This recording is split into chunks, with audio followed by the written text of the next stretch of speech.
नमस्कार मंडळी. पितृपक्षामध्ये केली जाणारी आमटी आपल्याला खूप स्वयंपाक असल्यामुळे आमटी आणि इन्स्टंट हवी. तर मी अगदी इन्स्टंट पण चवीला जशीच आपण वाटण करून करतोय ना तशाच पद्धतीची चवीला लागेल तुम्हाला. वाटण थोडंसं करावं लागेल पण इतकं भाजायची गरज पडणार नाही, तुम्हाला पूर्ण मसाले भाजायची गरज पडणार नाही. त्यामुळे काय होईल, थोडा राडा कमी होईल तुमचा स्वयंपाकाचा. तर अगदी इन्स्टंट अशी तुम्हाला आमटी मी कशी करायची ते सांगणार आहे. त्यासाठी मी काय केलं, एक जाळी घेतली, गॅसवरती ठेवलेली आहे आणि एक कांदा त्याचे चांगले 4 ते 5 भाग करून घेतलेत कापून, म्हणजे आतपर्यंत थोडासा कांदा भाजला गेला पाहिजे. त्यासाठी मी काय केलं, काप करून घेतले आणि उलटसुलट करून आपल्याला हा कांदा भाजून घ्यायचा आहे. तर कांदा भाजताना थोडासा परत गॅस कमी केला आहे मी आणि नंतर परत वाढून घेतला आहे. तर तुम्ही बघू शकता कांद्याच्या चांगल्या पाकळ्या झाल्यात आणि जाळीवरती आपण व्यवस्थित ठेवून दिलेला आहे. आणि हो, तुम्हाला जर वाटलं पण आपल्याला डायरेक्ट मसाला करायचा, थोडासा असाच कांदा आपल्याला भाजून घ्यावा लागेल. नंतर मी घातलं एक लसण, अख्खा गड्डी घातली, म्हणजे एक छोटी जी लसणाची हे असते ते घातले आणि खोबऱ्याचा एक तुकडा घातला आहे. तर हे आपल्याला कांद्यासोबत भाजून घ्यायचं आहे. कांदा चांगला काळा होईपर्यंत आणि लसूण थोडंसं वरून आपलं जे साल आहे त्याची ती थोडीशी काळी झाली ना तिथपर्यंत आपल्याला भाजून घ्यायचं ते. तर खोबरंसुद्धा आपल्याला चांगलं वरती ब्लॅक होईपर्यंत भाजायचं आहे. तर इथे तुम्ही बघू शकता कांदा, खोबरं आणि लसूणसुद्धा आपला छान भाजून झाला आहे. तुम्ही म्हणाल मसाला जळायला, अजिबात नाही, मसाला अजिबात जळत नाही आणि करपट मसालासुद्धा लागत नाही. तर गॅस बंद करायचा आहे. भाजलेलं जे आपलं मसाल्याचं साहित्य आहे ते काढून घ्यायचं, म्हणजे कांदा आणि आपण खोबरं लसूण भाजून घेतला आहे तो एका प्लेटीमध्ये थंड करण्यासाठी काढून घ्यायचा आहे. म्हणजे आपल्याला काय लसूण पाकळ्या बाजूला करून घेता येईल आणि खोबऱ्याचे सुद्धा व्यवस्थित काप करून घेता येईल. तर हे प्लेटीमध्ये काढून घेतल्यानंतर थोडंसं थंड होऊ द्यायचं आणि नंतर आपल्याला खोबऱ्याचे काप करून घ्यायचे आहेत आणि लसणाच्या पाकळ्या व्यवस्थित करून घ्यायच्या आहेत. तर आपण इथे लसणाच्या पाकळ्या करून घेतो, म्हणजे वरचं साल आहे ते काढून टाकायचं आहे. पण तुम्ही म्हणाल याचा भाजण्याचा काय फायदा झाला आहे, पण लसूण वरून ज्यावेळेस आपण भाजतो ना, आतमध्ये जो लसूण पाकळ्याला फ्लेवर येतो ना तो भाजीला खूप छान येतो.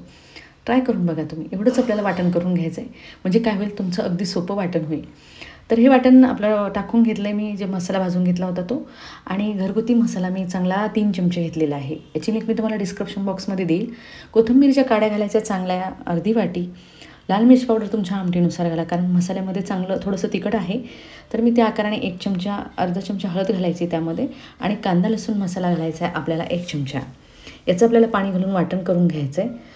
तर अगोदर कोरडं घेतल्यानंतर पाणी घातले. तर तुम्ही बघू शकता आपण जसा पूर्ण मसाला भाजतो ना, खोबरं, धणे, फूल, म्हणजे खडे मसाले सगळं साहित्य घेऊन ज्यावेळेस मसाला करतो ना तसंच मसाला झालेला आहे.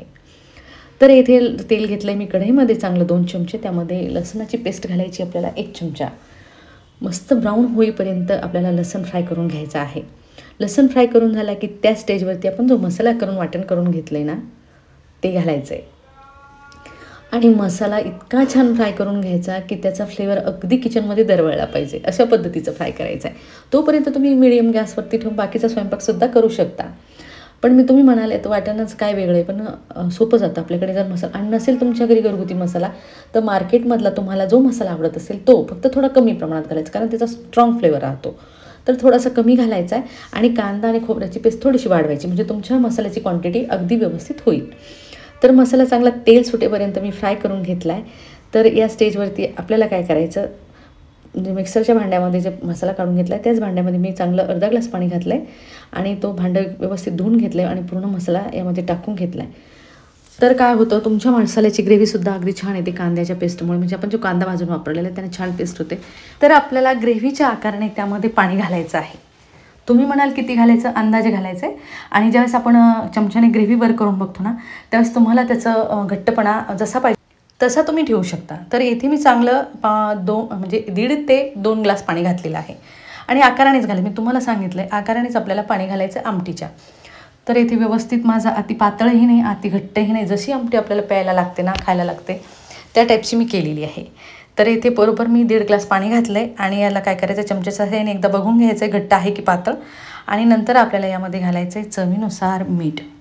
चवीनुसार मीठ घातल्यानंतर तुम्ही रंगसुद्धा बघू शकता आणि आमटीचं टेक्स्चरसुद्धा बघू शकता. कोणी म्हणेल वाटूनच तुम्ही आमटी केली की काय, अशी आमटी झालेली आहे. तर अगदी झणझणीत आणि सोपी करायला. मस्त कोथिंबीर घालायचं उकळी आल्यानंतर आणि गरमागरम तुम्ही आमटी तयार करू शकता. अशा पद्धतीची आपण आमटी केलेली आहे. तर आमटीला चांगली खळखळून उकळी येऊ द्यायची आहे आणि झटपट होणारी आमटी आहे.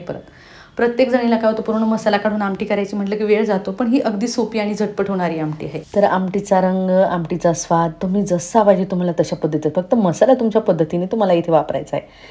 तर छान खळखळून उकळी आली, आमटी गरमागरम वाढून घ्यायची आहे. तर आहे ना झटपट होणारी आमटी. तुम्हाला कशी वाटली? अगदी जास्त मसाले, खडे मसाले काढायचं काम नाही, फूल नाही, धणे नाही, काहीच नाही. नुसतं कांदा आणि आपल्याला खोबरं भाजून घ्यायचं आहे. अगदी झटपट होईल आणि चवीलाही खूप छान होईल. असंच ट्राय करून बघा. म्हणजे तुमची जर कार्यक्रम असेल पित्राचा किंवा नसते तुम्हाला कधी पुरणपोळ्यासोबत सुद्धा आमटी जर करायची असेल, तर ही तुम्ही आमटी करू शकता. अगदी मस्त आणि चवीलाही खूप छान होते. अशा प्रकारची जर तुम्हाला ही आमटी आवडली असेल आणि तुम्ही माझ्या चॅनलवर नवीन असाल, तर माझ्या चॅनलला सबस्क्राईब, लाईक, शेअर, कमेंट करायला विसरू नका. तर चला भेटूया अशा सोप्या सोप्या आणि झटपट होणाऱ्या रेसिपीसोबत. तोपर्यंत बाय.